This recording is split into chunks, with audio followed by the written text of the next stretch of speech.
It's important for the Congress to have its own independent think tank because they're inundated with information, but the information that they get from everyone else has a slant to it. There's a lobbyist, there's an interest group, there's a constituent, there's everyone who wants something out of the legislation. What the Congress needs is someone who can evaluate these competing priorities, who can evaluate for them the information and the arguments, and has as its responsibility providing it objective, nonpartisan, balanced information.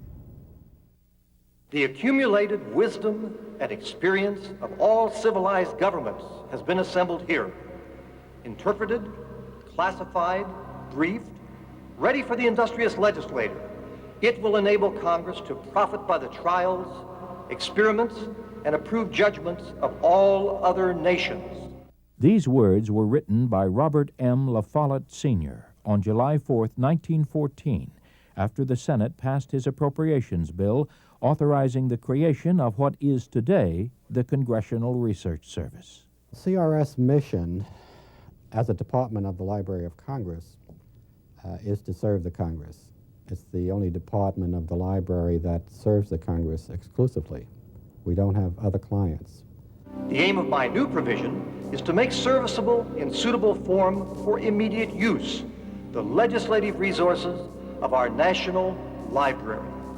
By establishing this legislative reference service, Congress has taken an important and necessary step toward rendering the business of lawmaking more efficient, more exact, economically sound, and scientific. We help them by principally providing information as well as analysis of issues on all of the issues that they're concerned about. The mandated goal of the CRS staff is to provide timely, accurate, objective, nonpartisan information on a confidential basis. They respond to a wide diversity of public policy issues. Services range from in-depth policy analysis, background reports, legal research, legislative histories, and fact-checking. Their response can be a telephone briefing, a memorandum, an analysis of several hundred pages, or seminars and workshops. When the Congress created the Library of Congress, they created a small research support service for the early Congress. It was located in the Capitol building in a small apartment.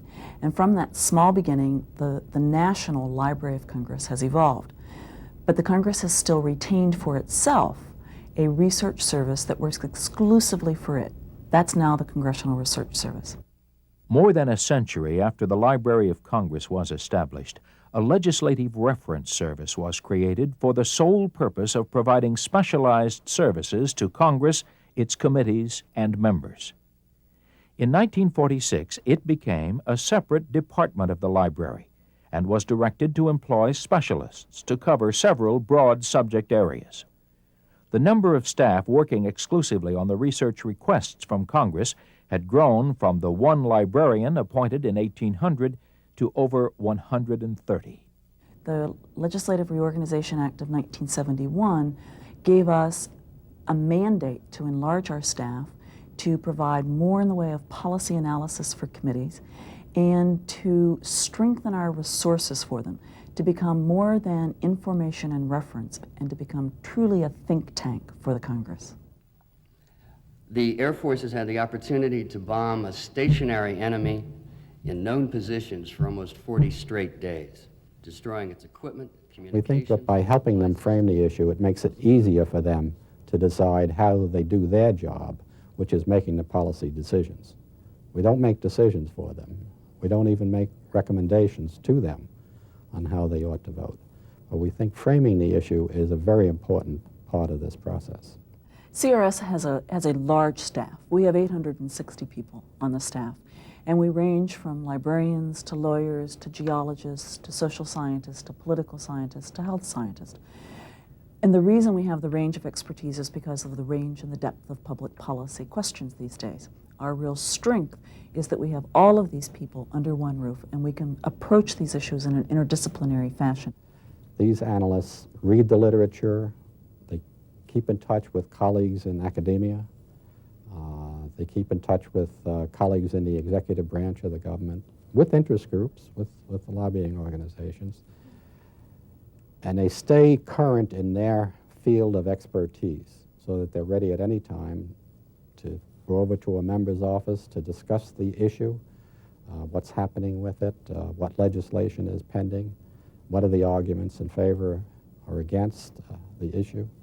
CRS has 7 research divisions: American Law, Economics, Education and Public Welfare, Environment and Natural Resources Policy, Foreign Affairs and National Defense, Government, and Science Policy Research.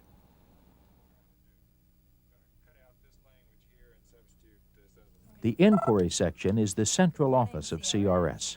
Thousands of congressional requests are handled daily by phone, fax, and electronic mail.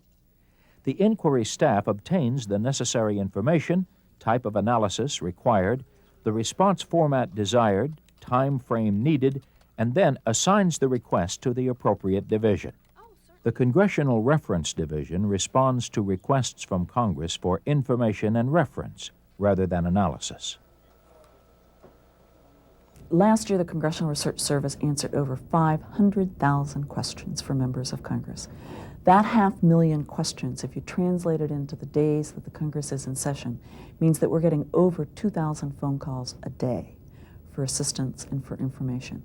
Those calls range from the correct spelling of the president of a foreign country's name with whom the member may have correspondence.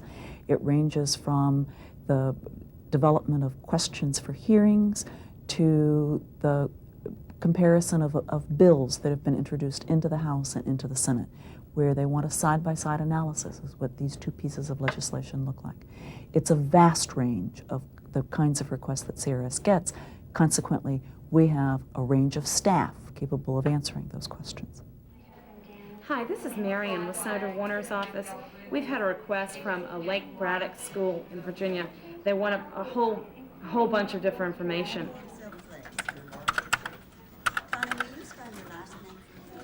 CRS provides Congress with analytical and reference support service through issue briefs that contain concise, up-to-the-minute summaries of current legislative interest. One especially that we like to think of as our flagship is our issue brief system. Issue briefs, as the title indicates, cover an issue, but it's unique in that we maintain it in the library's mainframe computer.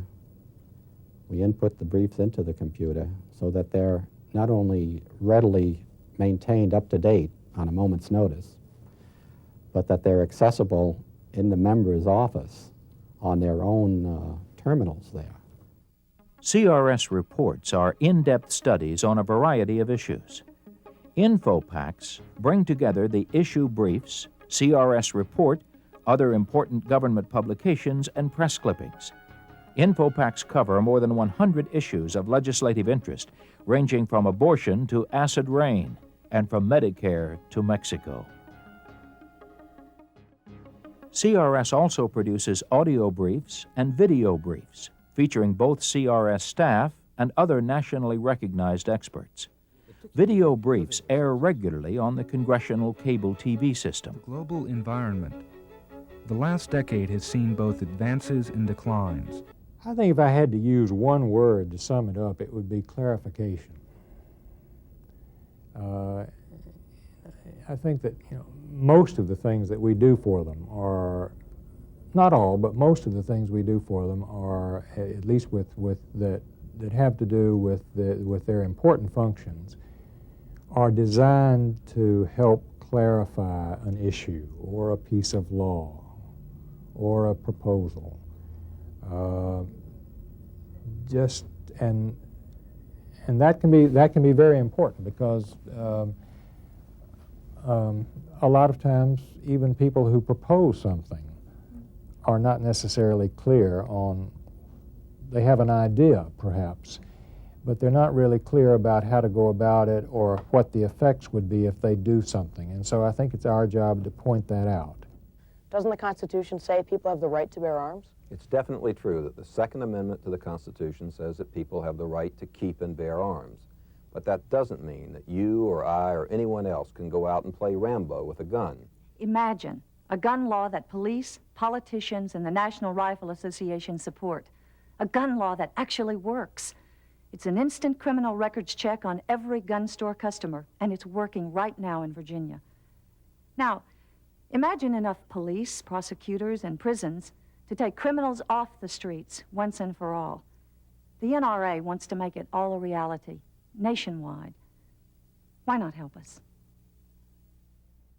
Within the past several years, the main concerns as far as gun control go, at least congressionally speaking, are the questions of requiring a police background check in the case of the commercial purchases of handguns. It was, in the course of my experience, the most technical of the gun control issues that I've had to deal with.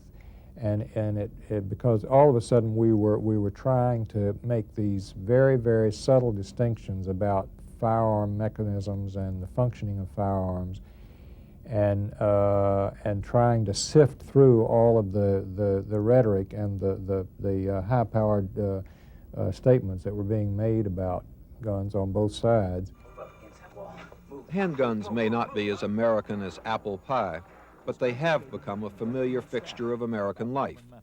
We take them so much for granted that when the movies or television create scenes of America, handguns are often part of the scene. According to many congressional staffers, one of the most invaluable services that CRS provides to Congress is educating the congressional staff about governmental procedures. For over 10 years now, the Congressional Research Service has taken staff of the congressional offices out of Washington for a day or two to train in the legislative process. What we have to offer them is a kind of institutional memory about how Congress does what it does. The important role of congressional staff can't be overstated in this, that members of Congress rely on staff for their input on policy matters and for procedures. And if you know the rules, you've got an edge in the legislative results that come out of the Congress. And with the staff turnover of people going on to new jobs elsewhere, there's a constant demand for training newer staff in the parliamentary rules of the game so that they can help their members that they work for in the most expeditious way. The re-election rate of Congress is 98%, but the tenure of a congressional staffer averages 2.5 years.